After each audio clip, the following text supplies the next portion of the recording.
ဒါမှတ်တာတကကြီးတို့မကြီးတို့မာနကြီးတဲ့လူတွေဆိုတာအသိဉာဏ်မရှိလို့မာနကြီးတယ်ဆိုတာဒါကြောင့်ဒီကောလုံးမှာပတ်စံချမ်းသာတယ်ဆိုရင်မာနကြီးတဲ့တက္ကတော်မတွေနော်မာနကြီးမယ်ဆိုရင်ဘာမရှိဘူးလို့မှတ်အသိဉာဏ်မရှိဘူးမာနကြီးတဲ့ပုံကိုယ်တွေဆိုတာနောင်ဘဝမှာလေတထောင်စားဘဝပြန်ရောက်နိုင်တယ်ဘာဘဝပြန်ရောက်နိုင်လဲဒါကြောင့်ငါတို့ပတ်စံချမ်းသာတယ်ဆိုပြီးရွာသူရွာသားတွေအပေါ်မှာဘုန်းကြီးတွေအပေါ်မှာမာနမကြီးပါနဲ့ကြားလားအေးကိုပတ်စံချမ်းသာတယ်ဆိုတာလောကသာသနာကိုအလှဆင်ဖို့အတွက်သာဖြစ်စေရမယ်ဘာအတွက်သာဖြစ်စေရမယ်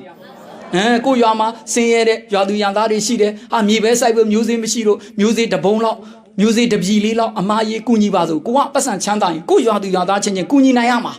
ဟုတ်တယ်မလားအဲ့ဒါသာသနာပြုရာရောက်တယ်ကိုဗုဒ္ဓဘာသာဝင်ချင်းချင်းအားပေးကုညီတာဟုတ်တယ်မလားအဲ့လိုချင်းကိုရွာသူကိုရွာဆရာတော်တွေစွန်းစားဖို့မရှိတော့ဘူးဆိုရင်ဒါကိုစွန်းလူပဲရမှာဟုတ်တယ်မလားကုသိုလ်မရဘူးလား